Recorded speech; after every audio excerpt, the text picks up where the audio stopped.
My brother and his wife were working here in Bulgaria.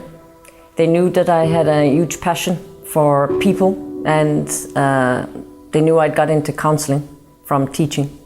And I was getting married to Gisli, who was also training as a counsellor. So he said, my brother hoped to start a project counselling trafficked women.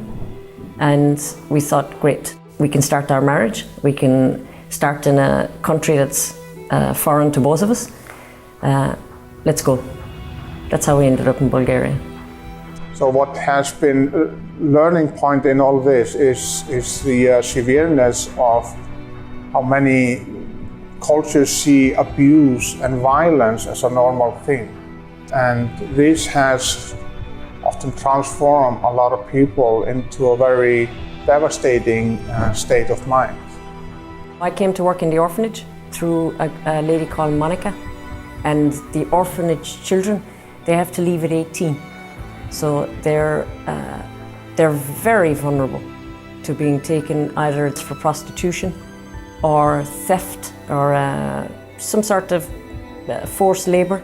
So we needed and we have been working on trying to build a program of building them up to make choices, building them up so that it just doesn't lead this way. A beautiful lady that I got to know through Gisli. She was a client of Gisli's.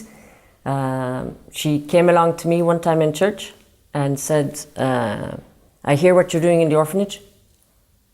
I want you to come along and help me.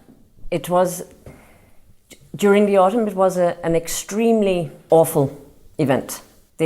Roma had been given, they're a particular Christian community.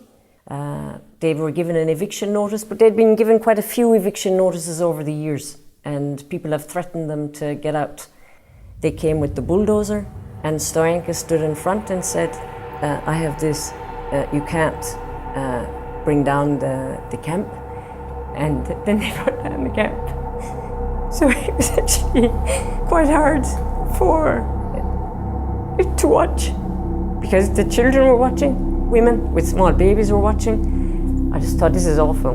We've been trying to build up the trust of these people to believe in systems, and you've just knocked it all. And you're barbaric in the way you're doing it. The pastor got right in there. He said, what do we need to get, Stoyanka? Stoyanka said, get water, get tents. There was a great community feel. We were all helping to try to put up these tents in the middle of this chaos. They've brought in these kind of containers. They're starting to live in there. They've put up their walls again, and they're waiting for the next eviction to finally demolish the whole place again in March. We found this house here in southeast Bulgaria.